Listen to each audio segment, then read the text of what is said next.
What's up, everyone? Kevin Allen here, aka the Geek from DFS Army.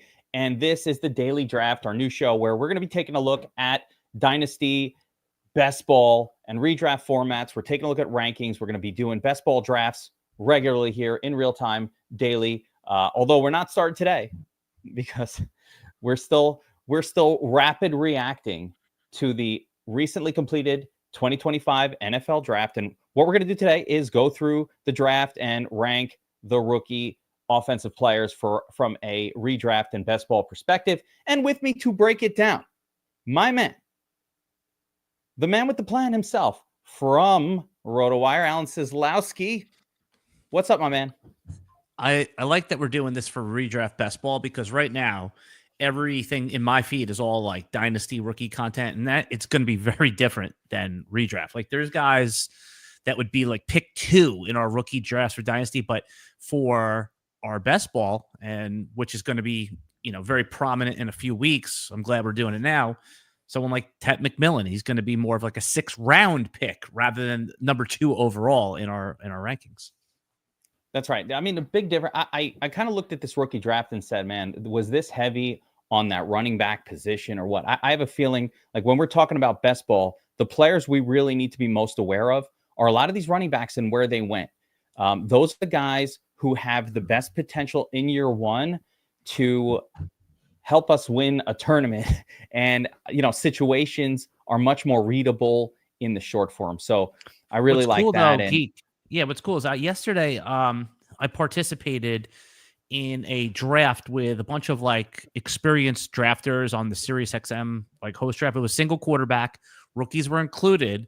So again, not that one draft is the ADP, but we can get a sense of where experienced drafters took them with this rapid reaction. It's going to change, but we do have a point of reference if you ever want to get into that draft. Yeah, definitely. We could pull that up. And as we're breaking these down, I'd love to talk about like where some of these players went in that draft. Yeah. And also, again, we really want to be thinking about situations, opportunities in the near term, all those kind of things that come together. I think there is an early advantage, especially in best ball, for getting a really good feel for the rookie rankings before everybody else does. Like a lot of these guys will adjust. And I found that, for example, in best ball, by the time August rolls around, a lot of like my sneaky early season plays that I'm getting great deals on, they're gone. People figure it out. So we're going to try to figure out. There's so much good content out there. There's so many smart players. There's like just your average casual best ball player is so much more in tune now than they were 5 years ago, 3 years ago. It's the tools are amazing. So getting in on these early drafts is key if you consider yourself like ahead of market. There we go. And for the purposes of this video, I have set up a tier maker sheet here where we're going to set up all of our rookies in tiers. Who is the elite tier? Who are the people we want early? Who are the ones we want late? Who are sleepers? We've got them marked A through S through F. And we'll see how it goes. I never understood the weird lettering of the S through F stuff. Like, I guess that's standard issue, but why isn't it A, B, C, D, E, F, G, H, I, whatever? Go to school today, high school. Who the hell knows what these kids are doing anymore? This is the teaching method of America. I don't know, but this is what we've got, our tiers, right? And I like tiers because it gives you a little bit of an idea. We're able to put some players together in the same kind of, we're not that sure of how different this one is from that one, but they're really good. So let's start at the very top of the draft, Alan, with, I think, the clear-cut super stud. I don't even think there's much to talk about. Ashton Jeanty goes to the perfect situation with the Raiders. They have no one there. The running game stinks. They're not that terrible of a team. So I want your take on this, right? You just told me before that you took Jeanty ahead of Bijan in that rookie draft. Not in a rookie draft, in a regular redraft. Yeah. In that redraft mock. Now, was that a little bit of like, I'm excited about the player right after the NFL draft? Or do you have a metric feeling why, hey, I love Jeanty more than Bijan, and here's why? Yeah, I think when we're talking about redraft, Gibbs, Bijan, and I include Jeanty in that, all have a case to be the first running back. Now, the easy thing to get critiqued on, like when I took Jeanty above Bijan and Gibbs, was that, rookie fever, flag plant. Like, Sure. I just want to search those people's profiles also to see if they called Genty a generational player. And if they did, then come on, man. It's like you can't have it both ways. Now, Genty's already projected to lead the league in rushes. I've seen like guys like Mike Clay on ESPN. I mean, all across the fantasy landscape. They have, I mean, it's close. Bijan is about, 10 or 15 carries less. And, Bijan's been used like a Ferrari, like a Lamborghini. He's fast. He's, elite. And then, they go to Tyler Algier. They don't want to bang him up too bad on the goal line. And Bijan's an elite player. I just think like with Ashton Genty here, all those like, hey, we want to save him stuff is out the window. The Raiders are looking to win now. And if they can just feed Ashton Genty early and often, Geno Smith turns around and hands it to Ashton Genty, you're going to get a player that definitely does lead the league in touches. And, where would he go normally in the drafts? He'd go at pick 12, pick 8, just by the summertime when people are drafting best ball, he's going to move up. I decided to take him at pick 5 after the, big four receivers are off the board. I could see the case for the other guys, but I think in that 5 through 8 range in your redraft leagues, it's just pick your flavor, man. Pick what you want. And if Ashton Genty hits, it's like, who's going to be on the cover of all the magazines next year, Geek, right? It's going to be Ashton Genty, especially if he has that elite ceiling, just like Barkley was when he was the number 1 player in fantasy after his rookie draft. Yeah, I mean, I can see it. Listen, I think if you're asking me in redraft best ball formats, where my struggle, I think I'm still kind of going to put Bijan there. I think. Well, of course you are. You're a guy who needs to see it first. You're a scared, nutless monkey. No. I'm going to give you my reason. It's not just for my nutless monkery. There's a true reasoning here. And that is, talent aside, volume similar. Now I'm looking at the team itself. Which team is going to score more often? Which team is better? Which team is worse? And I'm going to put the Falcons just a smidge ahead of the Raiders. Why, for me. Had got it done already. The quarterback. What does that mean? A little more exciting for me, I guess. They're in an easier division. Oh, wait, hold on. So let's go. You said something really interesting here. Quarterback is better. Michael Penix is basically, a rookie. I said more exciting, not better. It's just right. Geno Smith is a better NFL rookie quarterback, right? Yeah, I did not say better. I just said it's more exciting for me to like. And there's more upside there. I don't know. I mean, again, I don't want upside for the quarterback if we're talking about which running back is going to be better. No, I want the team to win. I want. You know what? I don't have the current win projections in front of me. Look that up for you while you're doing. If you want to look it up, but I will say this, and this is a very important part of my philosophy of fantasy. If I don't know how to evaluate the player, we know Ashton Genty is a 3-down stud. Metrics galore, spectacular, as good of a prospect potentially as Bijan. Fine. So for me, what it comes down to is where will the volume come from? And also, will the team be good? When a team sucks, their running backs just don't score enough. And I haven't seen it with the Raiders yet. I haven't seen the Raiders version of a team with Geno. I did see. Same win total, by the way. Same win total. So Atlanta has 7.5 at -120 for over. And Raiders are 6.5 with -145 on the over. So if you account for that 20 points, it's the same win total. It's close, right? So that's really close. So I guess it's pick your poison, and this is really, really close. But I've seen it before with Bijan. Yeah, that's my point. Is like we've seen Bijan do it. He's great. He's probably the safer pick. But man, like I just feel like Ashton Genty has this amazing floor and the ceiling to really change fantasy football this year. Like just be that guy. So why not and take the risk on it? Yeah. Now you're my special guest. First daily draft show ever. Thank you for joining me on this. I appreciate you.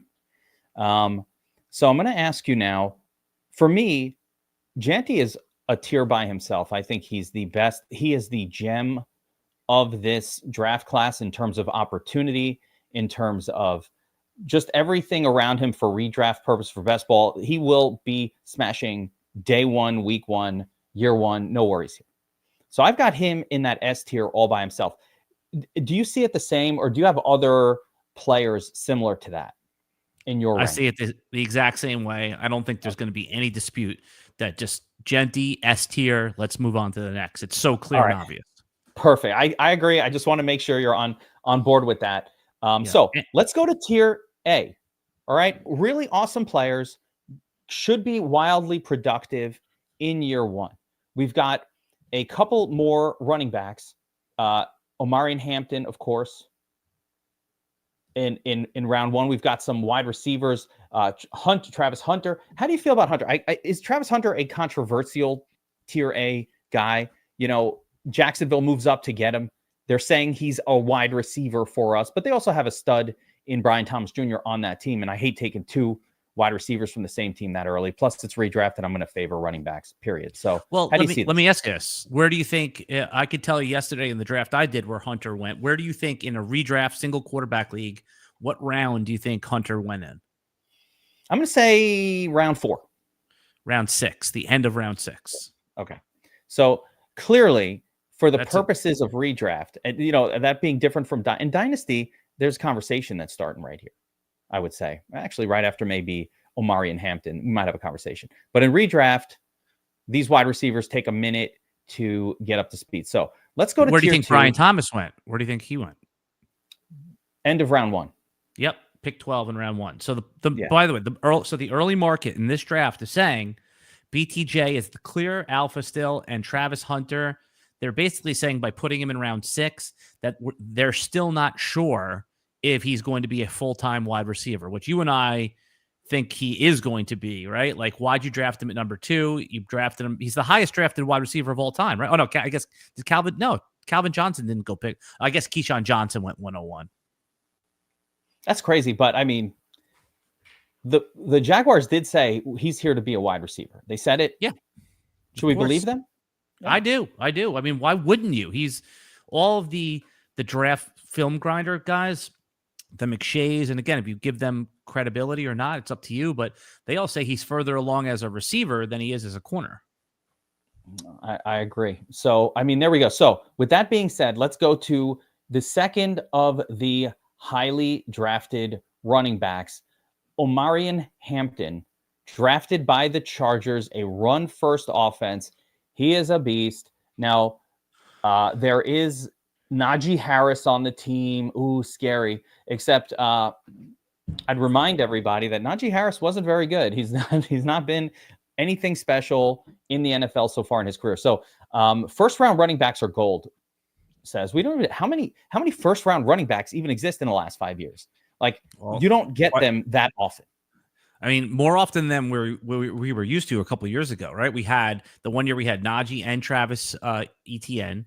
Just 2 years ago, we had Gibbs and Bijan, right? I mean, going back 5-6 years ago, whatever it was, we had Saquon Barkley. So not as often as, you know, there's been a push and pull. I mean, like, then you could think about Zeke. That's like 9 years ago. Leonard Fournette, it's like 8 years ago. So you're right. There's not a ton, but when there's a perceived elite player in a draft class that a lot of people thought was down this year, it's going to happen. So, but either way, we have to respect it, right? Omarion Hampton. It seems like the Chargers, Geek, wanted to have a much upgraded version of what they thought the Gus Edwards, J.K. Dobbins situation was going to be. They're both going to get carries. Najee and Omarion Hampton should both be good for fantasy. You outlined smartly that Najee's not like an elite player, but he could be the Gus Edwards, whereas Hampton assumes the J.K. Dobbins more dynamic role. How do you think in the short term in year one, Omarion's volume looks? Does he just step right in and he's the lead guy with Najee kind of being that 30%, thunder to Omarion's lightning? Do you see something like that? Do you see enough volume here to justify, let's call it, I'm going to assume maybe a second round redraft / best ball grade for Omarion? Yeah, I mean, I think that in the draft that I did, he went in round 4 round 3, and that was and then the feedback was it was a little too early because of Najee. I got Najee Harris in round 8. Right now, I know we often do this in best ball, say, hey, I'd rather have the guy in round 8 than round 3. I think Omarion Hampton is going to fall to like round 4, and I think that's going to be more of a comfortable spot for him. I'm just looking like last year, Geek, the Chargers, they ran the ball 463 times. Let's see, if you sort by attempts, for last year, because it was sorted by yards. That's really not even like as heavy as most people thought. Everyone thought the Chargers would be right at the top. I don't even think that's top 10. If you look by, if you sort by attempts, Let me actually. Oh, sorry, I did it the wrong way. So I think let's do the math here. In 17 games, do 470, right? So you do 470. Let's just give him 500, right? Let's give him 500 attempts this year. So 500 attempts divided by 17 games. That means it's going to be 29. Let's call it 30 touches a game for running backs. Isn't it reasonable to say that it's going to be a 15-15 split? Is that a reasonable projection for those two guys? I think it should be. Yeah, I think that would be Not a worst case factoring scenario. Worst case. So you think they're going to run 38 times? No. What I mean is worst case. I mean, you said a 50-50 split. With Hampton. I'm talking about on the rushing attempts, I'm not factoring in the pass catching stuff. Yeah, I mean, you think it's 50-50? I don't know. I really don't know. They could see. I kind of think when you take a first round running back, then that guy that you signed that wasn't that great, but you kind of knew you needed some depth. I think there's a chance that Amarian is the featured back. I could see it. I have not been impressed by Najee Harris. It's hard because you need to prove the pass blocking is how you get on the field right away. And NFL pass blocking. And look, we saw Harbaugh last year. They wanted to do this thunder and lightning thing. This could be a similar version to maybe a not as great, but like the Gibbs and Montgomery or Alvin Kamara and Mark Ingram from a couple years ago. This is clearly a two-man backfield. And the problem is, there could be some upside if one of them gets hurt.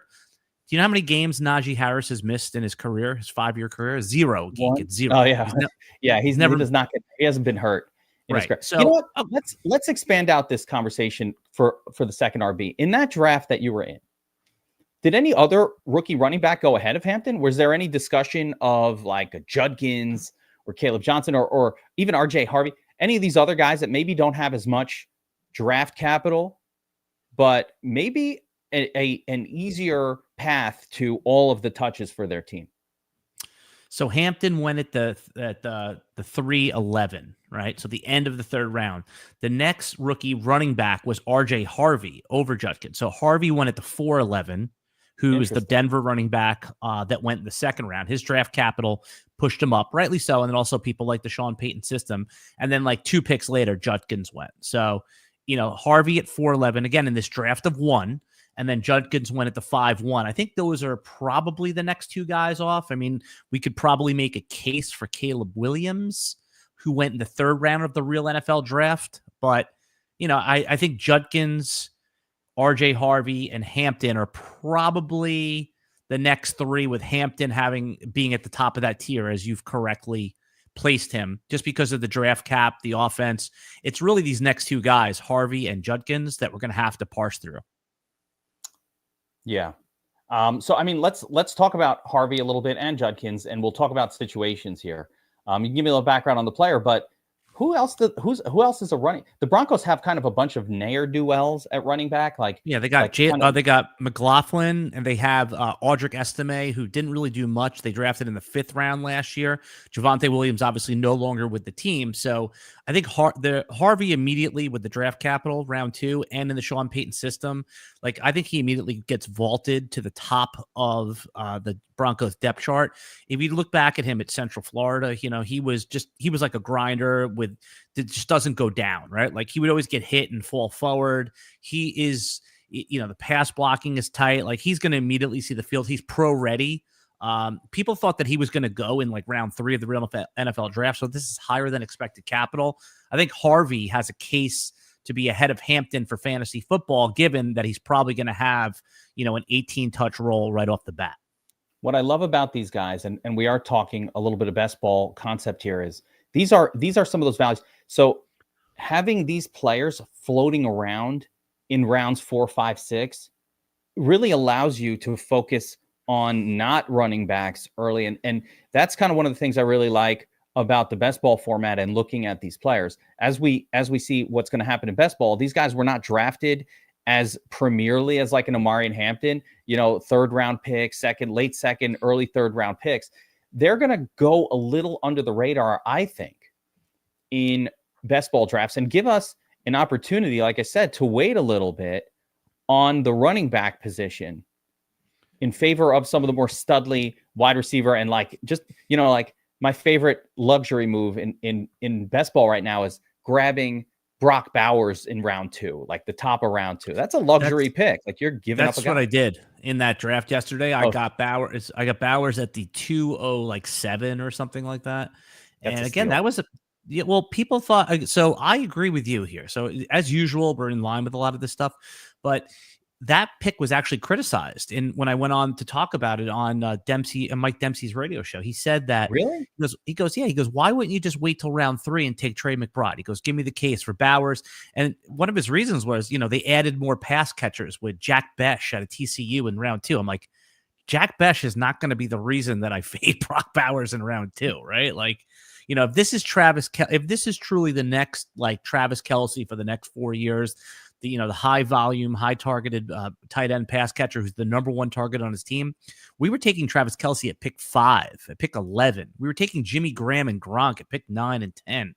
This is an extreme value. And then, you look at the player, the wide receiver I would have gotten in round 2 if I had to take Bowers. It was like Lad McConkey, someone like that, JSN. I ended up with Garrett Wilson as my receiver in round 3, Geek. So I'd rather have Bowers and name this receiver versus one of those other guys and Trey McBride. You just named it. You literally just named it. Garrett Wilson, and Brock Bowers, or Lad and Trey McBride. Now it's like McBride. Like I'll take. It's not, I don't even understand how that's a discussion. Right, because Bowers is at least the number 1 target on his team, whereas Trey McBride arguably is. But with Marvin Harrison there, expected to take a major step. I think that there's an argument that McBride, again, we're picking nits here, right? McBride, those are the 2 guys that we want as our tight ends. But I just thought, Bowers, where I just told you I got him, is a solid pick, and even in single PPR leagues. Yeah, I love I call him Gronk 2.0 because Yeah, it's Travis Kelce 2.0. He's pass catching. Gronk wasn't even a high volume pass catcher. He was like a touchdown machine. He'd get like 14 touchdowns in a year. He'd still have 80 catches. Right?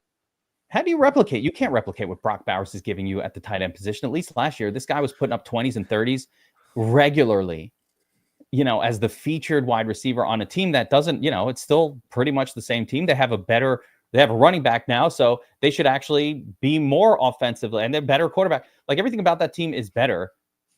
I love the Brock Bowers pick in round 2. If you can get Brock Bowers in round 2 at all, that is, and especially in best ball, you need positional advantages. I can't pick up some scrub tight end late that has any shot of the consistency, the week-to-week domination that you're going to get from Brock Bowers at the position. I can fall into a running back late that does that for me, and I can do it with a wide receiver as well. So in best ball, Geek, just real quick, in best ball, the argument for waiting on tight end is that you get 3 of them and that you never have to pick if it's David Njoku, Chigakonkwo, or whoever, right? Like you just get the upside volatility. So in there, that is a viable strategy in best ball, is going 3 late ones. We're not going to get Brock in all of our best ball drafts, but if you have him, I'm happy. If he falls to me, I'm really happy to get him. Yeah, sure, I could get a bunch of tight ends and they could all stink. Gesicki and Jonnu Smith got it done last year. Like that works at times, but give me the lock button. I don't even need to worry that much about tight end. I just need a backup in case my guy gets hurt, because I know if Brock is in there, he's usually giving me a decent score. And so I can now ignore that position and go other way. And you could do the same thing with quarterback. That's very doable across the board. It's just like when you take a luxury pick, know that you probably can't take 2 luxury picks. You get one shot at that most drafts. Let's continue talking through this rookie class and the running back group. It's interesting here. We got Judkins, Harvey, Omari, and Hampton. Judkins and Harvey being very much situational guys, positional guys on their teams. A guy I love and is in also a great situation. A couple other names that were drafted high. Let's get into that. We got Travion Henderson and Caleb Johnson. So let's talk about tiers for those guys, their situations, and what we think of them. Let's start with Travion Henderson. What do you think of his spot in New England? High upside pass catching back who already knows how to pass block, right? Like he was graded very highly on his pass blocking skills, Geek. So he's going to play right away. Henderson seems like a good PPR option. I think that the market is probably discounting Ramondre a little too much. Another guy I think I got in the 10th round of that draft yesterday. Remember, Ramondre is not just like thunder and Travion is lightning. Like Ramondre catches passes too, right? But the New England offense, Mike Vrabel, they want to run with 2 running backs early and often. They don't have a ton of elite weapons at the wide receiver position if Stephon Diggs isn't fully himself and healthy. So I think that Travion he's going ahead in long-term keeper leagues of these other guys, except for Hampton. Like he's RB3 in dynasty rookies, but in redraft, the New England office is good. They will have a lot of hope and optimism around them. But I think that, he's him and Judkins, who, by the way, went back-to-back picks in the real NFL draft, were teammates in college. I think you can make a case for either one. It seems like the market is favoring Henderson over Judkins, though, you and I think we prefer Judkins in that lead hammer role. I think I might be a little higher. I'm a little lower, let's call it, on the Ramondre, than maybe you are. I was not impressed by him last year at all in this offense. And so I think a second round pick, listen, the Patriots have been traditionally more of a sketchy team, can't be trusted, but that was the Bill Belichick era. This is not that anymore. I think when you spend draft capital in the second round on a guy like Travion Henderson, I actually think Henderson has a great shot even this year. All these guys went in the second round. Yeah. Geek, all these guys. So that's what I'm saying. I wasn't comparing this. I'm kind of comparing it to, you've got a Ramondre Stevenson, who was not a high drafted guy, just sort of a no pedigree guy that just kind of fell into the job. I think he might have been even a fourth rounder. So that to me is a no pedigree job, the guy that fell into the job. Those guys have a guy like, would it blow your mind if all of a sudden Ramondre Stevenson was just cut? Well, they just gave him a contract extension. So, but you get the idea. Yeah, you're saying is that was what you're saying is that was the last administration. You're happy they gave him a nice contract extension. You're happy to have him on there. But what you're saying is by week 3, it could be clear and obvious that Ramondre is the 9-touch player and that Travion is the 17-touch player. That makes a lot of sense. I expect that would be how I would expect it to go. I love this guy. If Travion Henderson is there, I'm not like I said, best ball hasn't really started back up yet. So we're going to see the rounds and whatnot. But in your draft, where did Henderson go in the redraft? In this draft of 1, let me see. I'm opening it up right now. And again, guys, this is very just one group of guys making a draft. This is not the end all be all of where somebody will be ranked. Right. But these are all guys that do podcasts and stuff. So they're going to be spewing their takes and their garbage all over the podcast sphere. And it does influence people. So as I told you that Harvey went the 4-11, Judkins went the 5-1, and Henderson went the 5-12. So a full round after Harvey and Judkins. I don't differentiate them enough here. To me, Henderson could have just as good of a year as these other two guys. But again, all three of them are really in a good spot. I think these are names that we want to get, and this opens up rounds 4 and 5 in best ball. Here's the quality best ball starting question. Running backs. The best ball question was ahead of Henderson. These vets went, and tell me which vets that you think are now. Don't just think about redraft points this year. Mixon or Henderson? Mixon went ahead of Henderson. I got 3 names. I get it. James Conner ahead of Henderson. Don't like that. Okay, you're going to hate this one. DeAndre Swift went ahead of Henderson. Oh my God. Who is the donkey who took DeAndre Swift? Let's actually, that person should be trolled. Whoever that guy is, that we should troll them. I don't know the name. So this is nothing personal, guy who took DeAndre Swift, but you need to be trolled for that terrible pick. That is horrible. Absolutely. Well, it was Mike Florio, but he's a pretty good drafter. So, and also there's something, in defense of Mike's pick here, Swift was one of the winners from the draft, right? They did not take a 3. I think they got someone late, a running back late, but everyone thought they were taking Hampton at pick 10. They thought maybe in round 2 they were going to take a running back. They didn't do any of that. Swift, Roschon Johnson, and the rookie that they drafted. That's all they got on the depth chart right now. I mean, if you can have him. I will not draft DeAndre Swift ever in any best ball. Nothing. He will be nowhere near my fucking roster. That is ridiculous. To take him in round 4? That was round 5. Even round 5. Hell no. They will wind up with a different running back on that team that can play. It's not going to be Swift. He's terrible. How many years of suck does a player have to do before we realize that they suck? Seslowsky, how many years of that? I mean, DeAndre Swift has been fine, right? He hasn't No, sucked. Like stop it.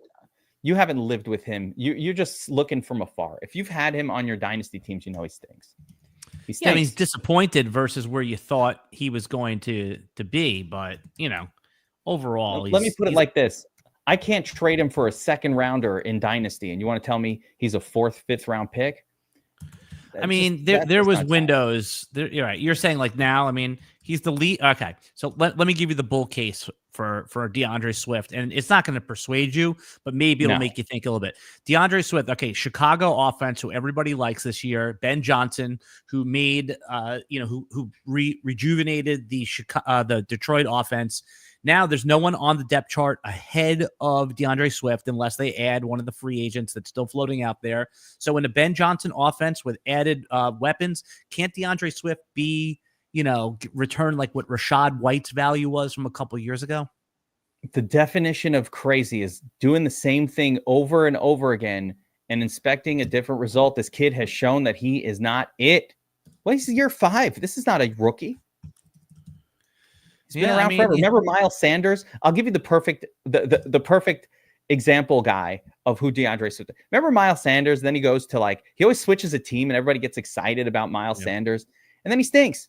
He couldn't even start ahead of freaking Chuba Hubbard. They benched him. It's the same thing on Carolina. It's the Swift just not that good. He's he's just not that good. But he's an actual not that good player. Yep. Yeah, if you last year, I'm just looking at his end of season ranking, and you were right here. Swift is, he's really low in the total points stuff, and I know that doesn't matter. Points per game is what people really get into, but yeah, Swift was RB19 last year. Can he be RB14 this year with his new setup, or no way? I mean, okay, but what the hell's RB14? I think that's a ceiling.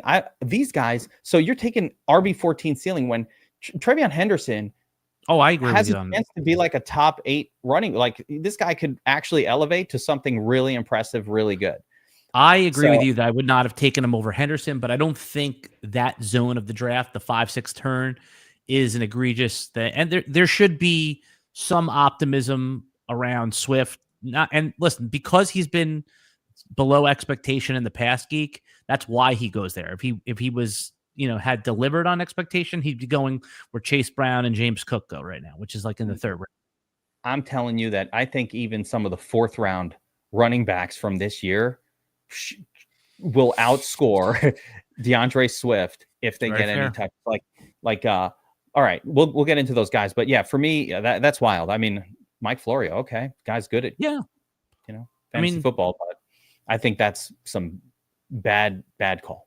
I'm with you. I disagree with it, but there's people that disagree with my Ashton Genty pick over Bijan. So different strokes, different folks. Let's see. Couple of other running backs. And here's another one that I would most definitely take ahead of DeAndre Swift, and that is Caleb Johnson, Pittsburgh running back beast out of Iowa State. Yep, big production in college. Big production in college. I like the 2 comparisons that I saw for Caleb that I really thought were good when I viewed him was Le'Veon Bell to an extent where his patience, right? And that's the same team. And DeMarco Murray, right? That upright style, some breakaway speed, deceptively fast once he gets past the 2nd level.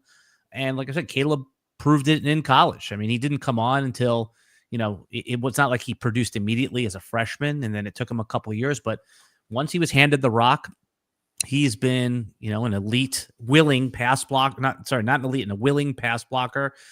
He's only got his Jalen Warren to compete with. I mean, he doesn't even have to change the uniform color, right? Iowa State and Pittsburgh.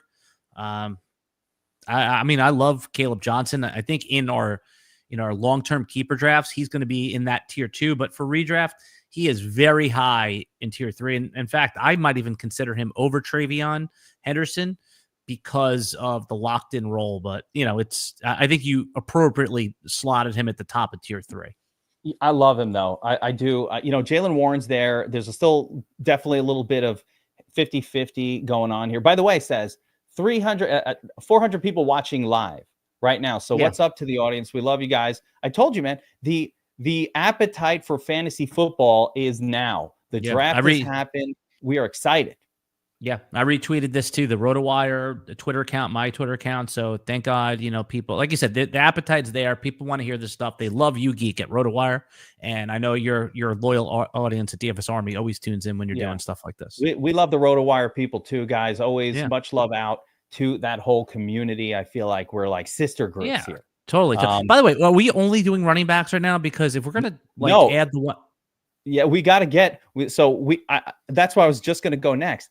Now, where in redraft do we start to mix in some of these wide receivers? Freaking Mike Evans 2.0 in Ted McMillan and he got it right.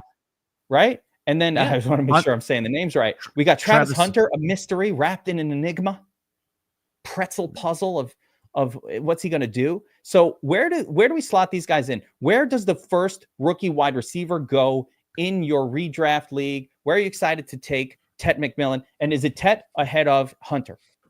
So this was a big point of discussion yesterday in our single quarterback redraft league, which is very similar to best ball. And I took Ted McMillan in the late 6th round, like 6'8", 6'7", whatever it is. And Hunter went 3 picks later at the 6'12". So, but after I took McMillan, I started thinking to myself, did I make the wrong pick here? Travis Hunter has the better draft capital. He's in the better offense, the Liam Cohen Jacksonville Jaguar offense. Trevor Lawrence, theoretically, fine. Maybe has not been elite at this point, but he's good enough, right, to support 2 elite receivers with Brian Thomas Jr. and Travis Hunter. We've seen that Jacksonville team produce. They don't have Eric Ebron, so the tight end is gone. There is room in this offense. Eric Ebron? In what? Jacksonville? You talking about Evan Ingram? Yeah, Eric Ebron. Why did I say Eric? Evan Ingram is gone. Yep.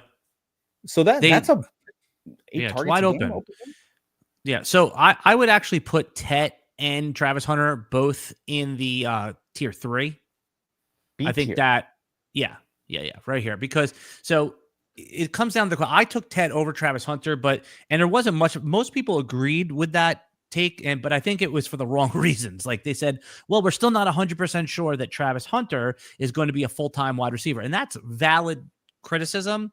Where they know Ted is a top 10 wide receiver on a Dave Canales offense, and he's going to be the alpha. Now, somebody actually said they thought Xavier Legette was going to be the number 1 option in Carolina, which it shocked me. I mean, it's not unthinkable. He was a first-round wide receiver too, but I think those guys both belong in tier 3. They're going to go in round 6 of most best ball drafts. Some, as the summer goes on, they'll probably move up to round 5 or 4 if they have a highlight. In best ball, catching the right rookie wide receiver, because they go later than the running backs, has been a key to winning the tournament. Like winning the whole thing is guessing right on some of these. Like we were all over Ladd McConkey last year, and that only started to work probably second half of the year. But when it was working, man, you were really, really excited to have Ladd McConkey on your roster. Let's talk about the other 2 rookie wide receivers and from the first round, and see if any of these guys kind of compete with this situation. No one has the perfect situation, by the way. So the Bucks take Emeka Egbuka. Yeah, Emeka Egbuka. He gets a lot of people just calling him Buka. Buka. Okay, Book. So tell me about Book. What style of wide receiver is this?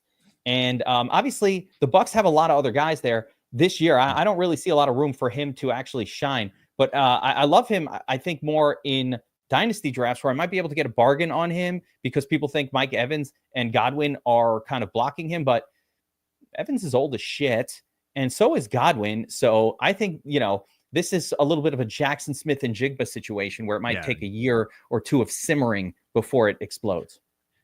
Geek, you nailed it. I mean, first of all, funny enough that Jackson Smith and Jigba and Emeka Egbuka were both at Ohio State together, right? Like they played at the same school.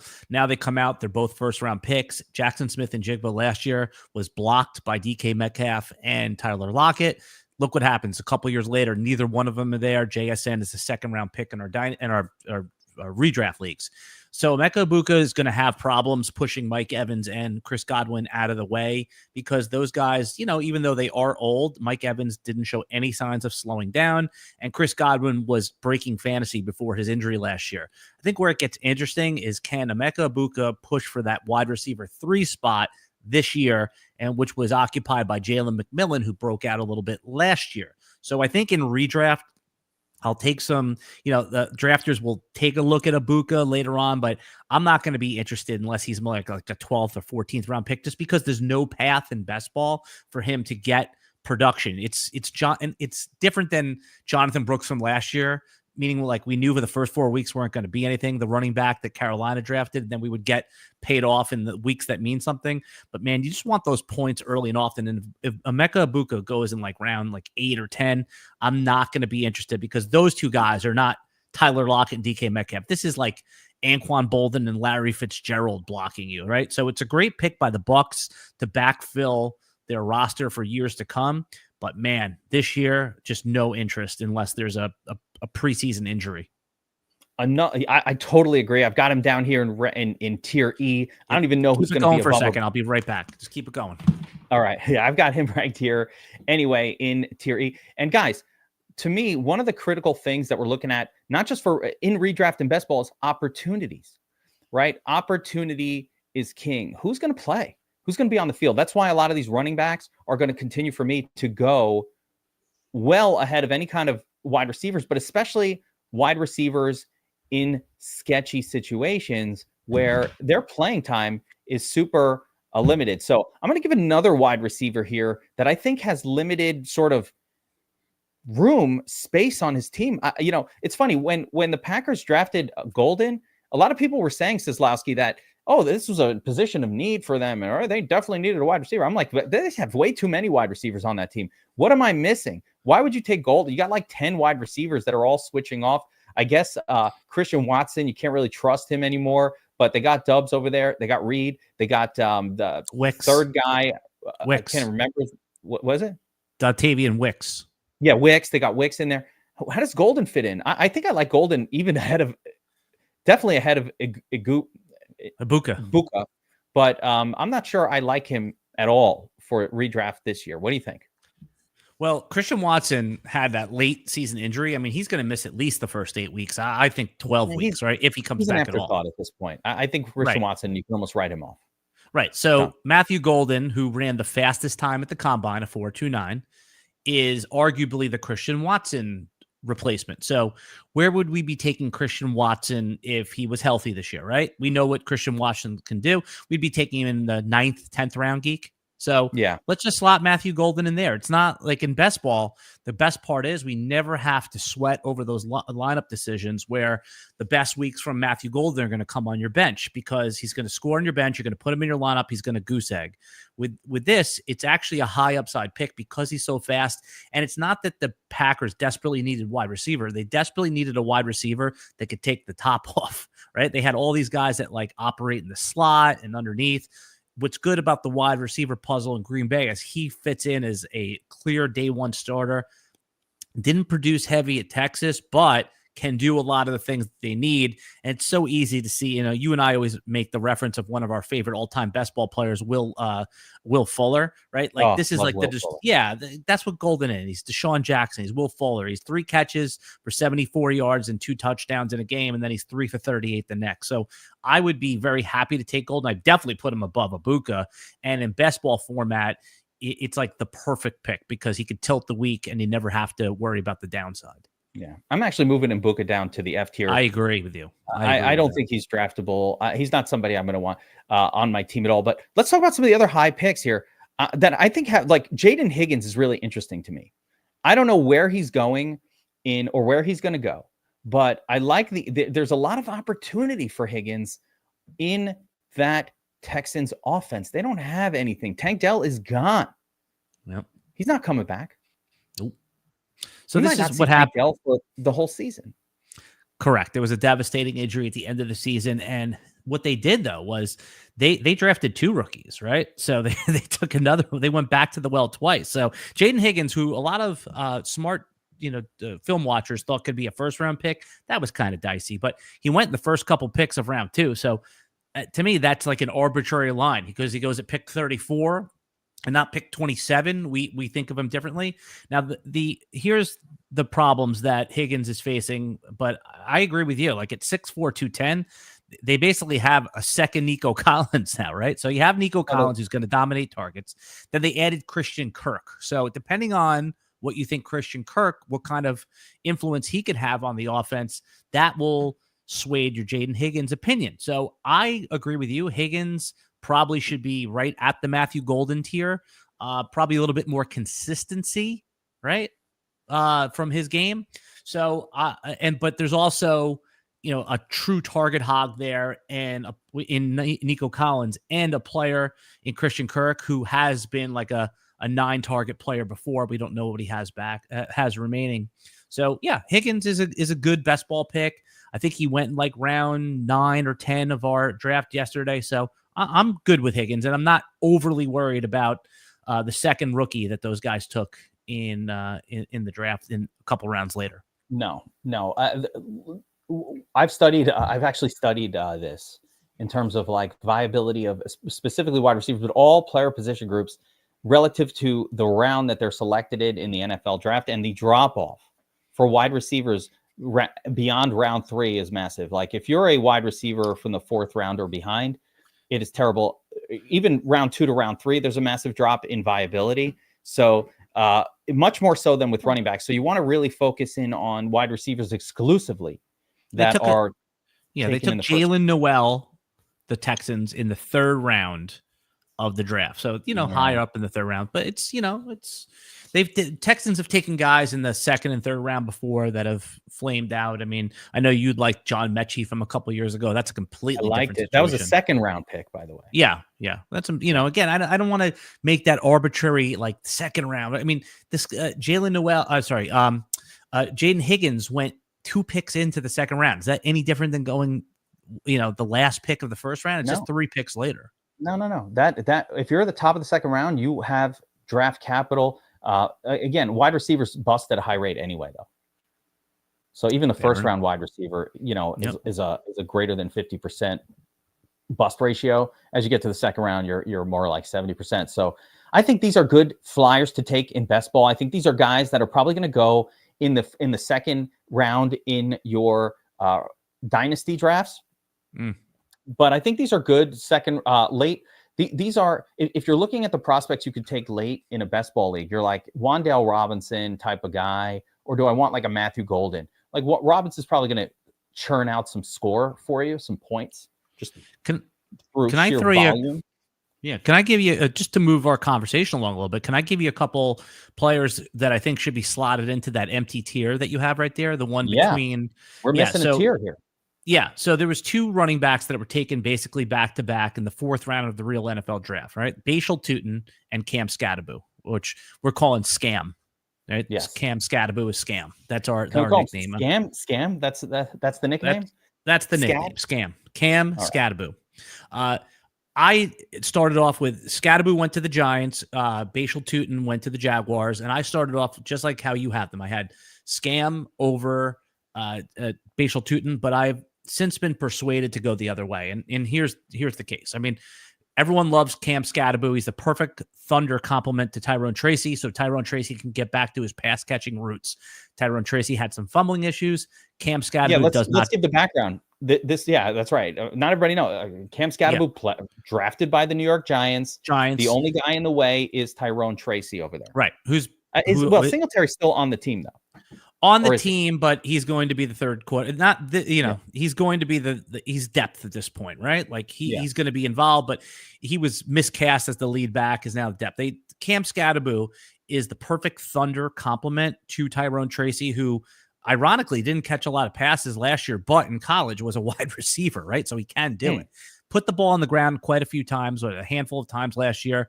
That killed drives. Cam Scadaboo, I don't think he's fumbled in his college career, something like that, right? Like an elite goal line back, short yardage back. I mean, you know what a good Cam Scadaboo comparison is. And I don't know if you're going to like this, but the good version of Peyton Hillis when he was on Cleveland. I think that's like an apt comparison. I mean, if you gave me 3-4 years of Peyton Hillis, that one, peak production, I'll take that all day. But I think it's that comparison just because he's a white guy. Yeah, no, totally. But that's also the type of player he is. He's like this big, tough nose, push the pile forward.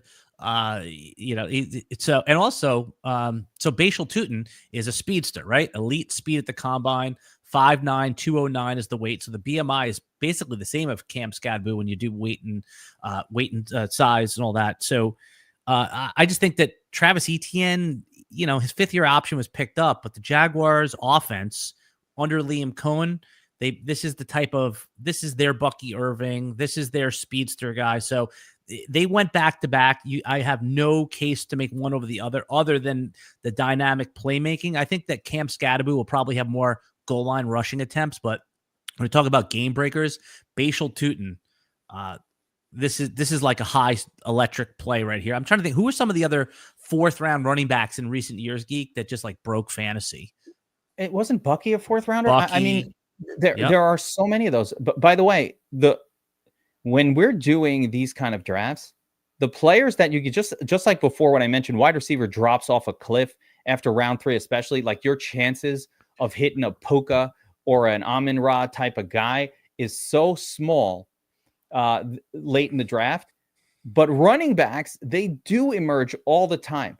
And by the way, speaking of even with Scadaboo, you think Tyrone Tracy has like what do they call it on a TV show where plot? You think he has plot armor? I got the word. He has plot armor where he's not going to be.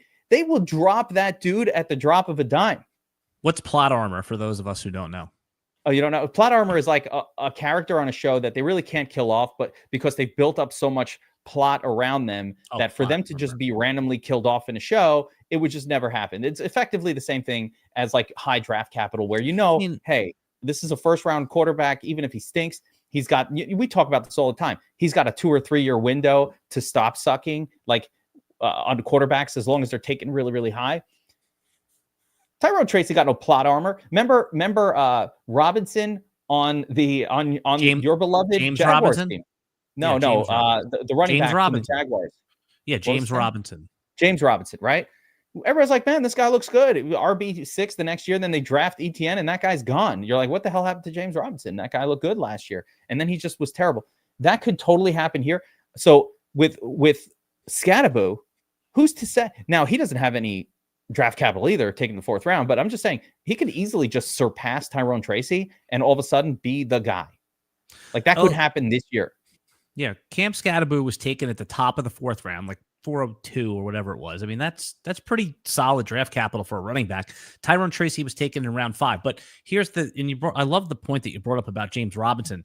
That I believe Robinson was drafted by a previous regime. When the new regime came in, they drafted Etienne, right? So at least that both of these guys were drafted by the same. They're not going to push the other out of the way. These guys actually fit together very well, where Scadaboo is the hammer, and then Tyrone Tracy can go back to his pass catching roots. I think that right now in early drafts, Tyrone Tracy is like round 5 or 6. Scadaboo is like round 8 or 9, maybe even 10. Those are going to emerge. This is going to be Najee Harris and Jalen Warren from last year. I would say Tyrone Tracy's value is going to plunge very quickly. They may even pass each other. Yeah. Now, the same thing with Tutin. So the Jaguars, really, who are they planning on starting this year? What was the plan before this? Tank Bigsby? Is Etienne still there? Like, what? Etienne was pretty much relegated to almost unplayable last year. I don't think that's changing.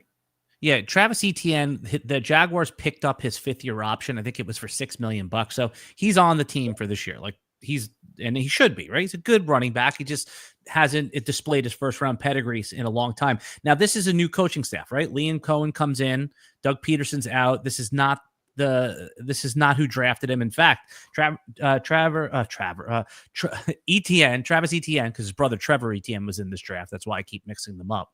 So Travis Etienne was drafted by the who was the coach that was like and laughed out of Jacksonville. I can't believe I forgot his name. Somebody's gonna know it and scream it into Gus Bradley?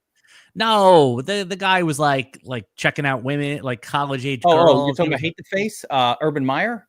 Urban Meyer, right? Like that was the Yeah. Urban Meyer draft, right? So this is Travis Etienne's on the roster for this year. Tootin is most likely going to end up being in a 1-2 combination with Etienne right off the bat.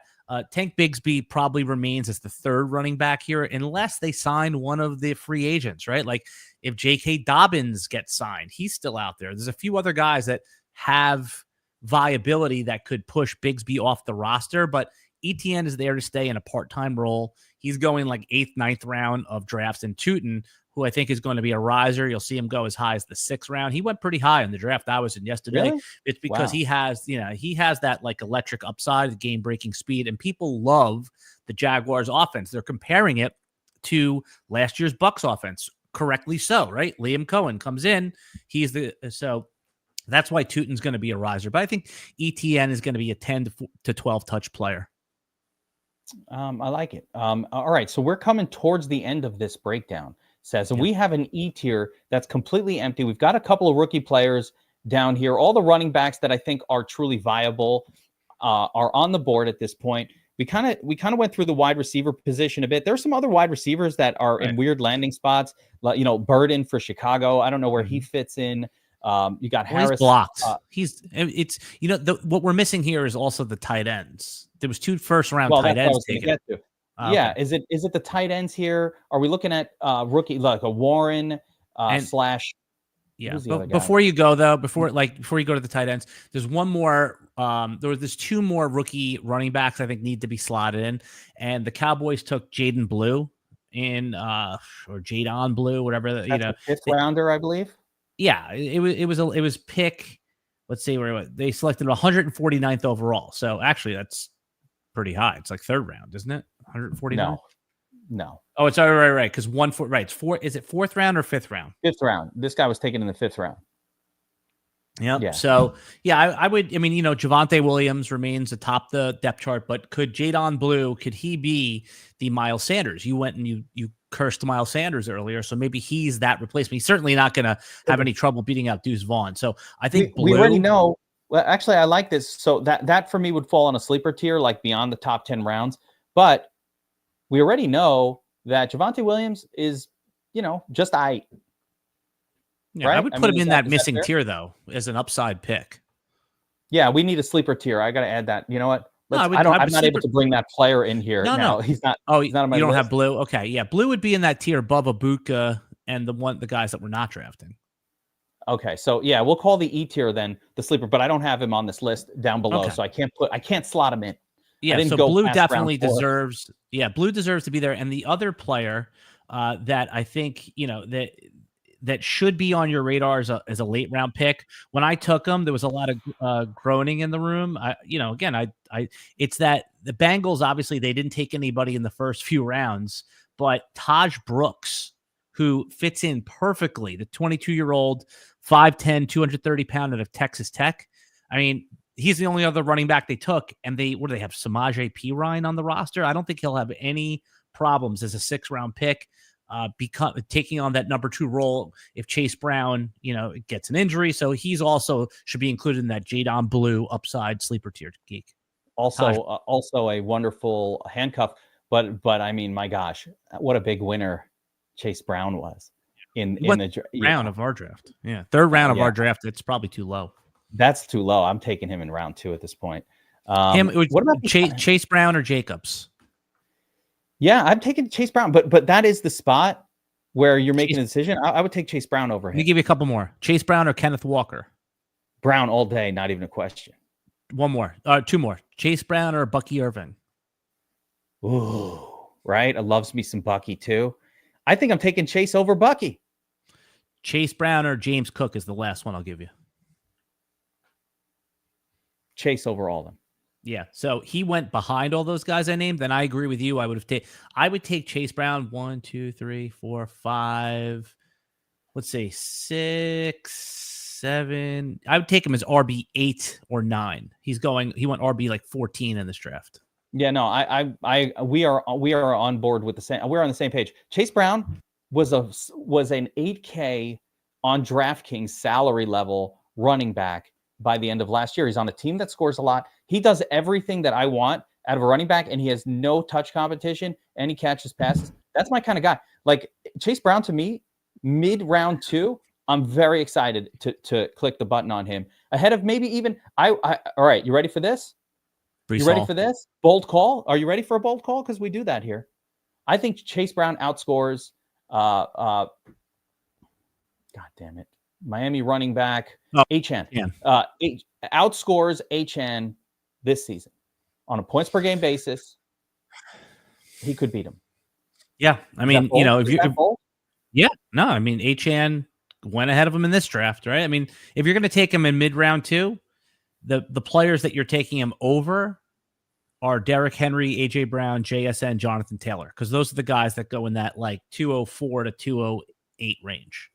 I think it's in the discussion to be taken ahead of even a Derrick Henry, any of those guys. Definitely Jonathan Taylor, who has bad team issues. So I like a running back on a winning team. Henry's great too, but he comes out of the game at times. But I loves me some Henry as well. Old guy, whatever. I think Chase Brown is a stud. Could be wrong. We'll see. But I would take him ahead of a lot of those guys because he catches passes. He's always in the game. The team's ahead, he's there. Team's behind, he's there. No matter what, he is not a running back that's dependent. Well, whatever. We're not doing a show on Chase Brown. Don't get me distracted. Love Chase Brown. But let's talk about this tier E. So I'm just going to go through the rest of the players on my list here. And you tell me, obviously we have Cam Ward available to us. Not draftable. Not really somebody I'm interested in outside of 2 QB formats. I actually like Milroe on Seattle, but he's not starting. Doesn't matter. Irrelevant. No. Yeah. The 2 tight ends from round 1, Loveland and Warren. Warren probably opportunity to start right away. Loveland maybe a little more blocked by Cole Kmet. What do you think? Yeah, I mean, and they drafted Luther Bird in Chicago. They already have DJ Moore, Roma Dunze ascending. We already talked about DeAndre Swift is going to catch some passes. Colston Loveland is probably like tight end 18 for me. I would take David Njoku and Evan Ingram above him. And that goes for both Warren and Colston Loveland. Guys ended up in spots that are not ideal for year 1. One sleeper I like, and I think we'll call this the last player of this ranking, Beck, the Wes Welker clone that, or the Hunter Renfrow clone that they took for the Raiders. I think he could have fantasy relevance in year 1. Yeah, Jack Besh he's got I don't know if you know the story behind him at all. It's been pretty well talked about, but just for those who haven't heard, Jack Besh, TCU, his brother, whose name is Tiger Besh, was one of the people who was killed in New Orleans on that New Orleans attack. Remember the guys that gunned it up? Supposedly he saved someone's life as well. Like he knocked them out of the way and took a bullet. So so there's pretty crazy story there. Then Jack Besh wears his brother Tiger's number in the Senior Bowl, catches the winning touchdown with 7 seconds left. Pretty cool story there. But Jack Besh is, he's you just named like the Hunter Renfrow types, like he's a dog, right? Like he's one of those guys that just going to get you those hard. Can we do a little Jets Wayne Corbett action with this kid? Yeah, no, Jack Besh is a good player. The problem for Besh for fantasy football is that he's at best the number 4 option on the team, meaning you got Brock Bowers, who's the clear 1. You have Jacoby Myers, who is just, he's a veteran that's just going to command targets. And then Ashton Genty is going to be an option, not just in the running game, but also in the passing game. So at best, Jack Besh is the 4th offensive weapon, and that's if he wins it out. So I like him. I like him as a player. It's a great NFL pick. But in our best ball leagues, I would almost rather take a shot on the upside of those guys we don't like a Buka in case an injury happens, rather than a Jack Besh who might average about 7 fantasy points a game and never crack our best ball lineup. He's just got opportunity. My main interest in him is just opportunity-wise. From who's left here, he'll have some opportunities to be on the field because they just don't have a wide receiver. To say Jacoby Myers ahead of him, like Jacoby Myers is the ultimate just a guy wide receiver. Anybody he's good, though. He's a good player. He's fine. Listen, he's a useful, I call him yeoman-like player in fantasy. All right. Seslowsky, great stuff. That kind of gives us a beautiful breakdown of this rookie draft class. I think we're going to have some sleepers here with some of the D and E tier guys. You've got Scattered and Tootin, who are both an injury away from winning you your fantasy league this year at running back, which I love. And we could see here, this is going to be a running back heavy group with 5 running backs, between the S and A tier and another one in tier B. So a lot of really good running back options that we can probably get an edge on early in fantasy. Just the last thing on the Jack Best Raiders depth chart. I think you actually made a really good point, though, because Jacoby Myers is their, quote, wide receiver 1. Obviously, Brock Bowers is their preferred target. But do you know who their wide receiver 2 is? Like on the depth chart, on the paper depth chart right now? I'm talking about the Raiders. Somebody named Trey Trey Tucker. You got it. And Kyle Phillips, So, yeah, you're right. There's immediate opportunity for him to be on the field in 2 wide receiver sets. So that is actually a good counterpoint to there's upside for Jack Best. So, and I don't think Jacoby Myers is very, I like him. Listen, he's a useful piece. I have him, but give me a little bench. We want these upside wide receivers late. That is, again, who gives us a shot to win a league with sometimes an injury happens. This is best ball. Like, these guys who aren't going to be on the field, they don't help me at all. So, that's going to do it. I appreciate you jumping on here for our first show. Now, part of the concept of the show was to be doing a best ball draft in real time while we kind of talk these things out. But DraftKings has not released their best ball post NFL NFL draft product as of yet. So we will be coming back hopefully later this week when that's out, and we're going to start doing best ball drafts in real time. Seslowsky, you were a great guest. I hope to have you back on here again and again. And we're going to have our different group of fantasy analysts and even just friends of the show popping on here, guys who are good at best ball in particular, talking about their strategy as best ball season starts to heat up. So stay tuned, stick around. Make sure you've liked the channel, you're subscribed. Follow Alan Seslowsky at Alan Seslowsky on Twitter. And of course, where else can we find you, Al? That's it. I'm all over YouTube. Yeah.